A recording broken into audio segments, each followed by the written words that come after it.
শিক্ষক ও শিক্ষার্থীদের অরাজনৈতিক আন্দোলনে উস্কানি দিচ্ছে বিএনপি। এ ব্যাপারে সবাইকে সতর্ক থাকার আহ্বান জানিয়েছেন আওয়ামী লীগ সাধারণ সম্পাদক ওবায়দুল কাদের। তিনি বলেন, কোটা সংস্কার বিরোধী আন্দোলন সতর্কভাবে পর্যবেক্ষণ করছে সরকার। আরও জানাচ্ছেন বিপুল দেব রায়। 23 বঙ্গবন্ধু অ্যাভিনিউয়ের দলীয় কার্যালয়ে আওয়ামী লীগের যৌথ সভা অনুষ্ঠিত হয়। এতে প্রধান অতিথি হিসেবে উপস্থিত ছিলেন আওয়ামী লীগ সাধারণ সম্পাদক, সড়ক পরিবহন ও সেতুমন্ত্রী ওবায়দুল কাদের। কর্মসূচি পালনের তিনি বলেন, বিএনপি আন্দোলনে ব্যর্থ হয়ে অন্যের উপর ভর করে দেশে অস্থিতিশীল পরিবেশ সৃষ্টি করতে চায়। নিজেরা আন্দোলনে ব্যর্থ, হেরে যাওয়ার ভয়ে নির্বাচনে যায়নি।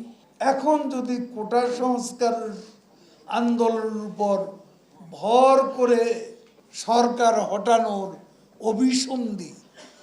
দুরভিসন্ধি বাস্তবায়ন করা যায়, সেটা হলো তাদের লক্ষ্য।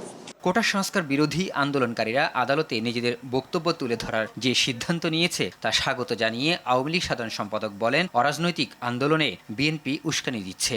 শিক্ষকদের আন্দোলনও অরাজনৈতিক এবং শিক্ষার্থীদের আন্দোলনও অরাজনৈতিক। এই অরাজনৈতিক আন্দোলনে বিএনপি এবং তাদের সমমনস্কদের রাজনৈতিক সমর্থন, অশুভ তৎপরতা সম্পর্কে আমাদেরকে সতর্ক পাহারায় থাকতে হবে। সব পক্ষের কথা শুনে আদালত বাস্তবসম্মত সিদ্ধান্ত নিবে আশাবাদ ব্যক্ত করে সেতুমন্ত্রী বলেন, কারো উস্কানিতে পা না দেওয়ার জন্য ছাত্রলীগ ও আইনশৃঙ্খলা বাহিনীকে নির্দেশ দিয়েছেন প্রধানমন্ত্রী।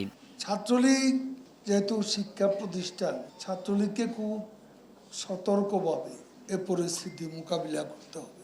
কোনো অবস্থায় প্রভোকেশন দেওয়া যাবে না এবং আইন প্রয়োগকারী সংস্থাকেও তাদের পক্ষ থেকেও কোনো প্রভোকেশন যাতে না দেওয়া। বিপুল দেব রায়, RTV, ঢাকা।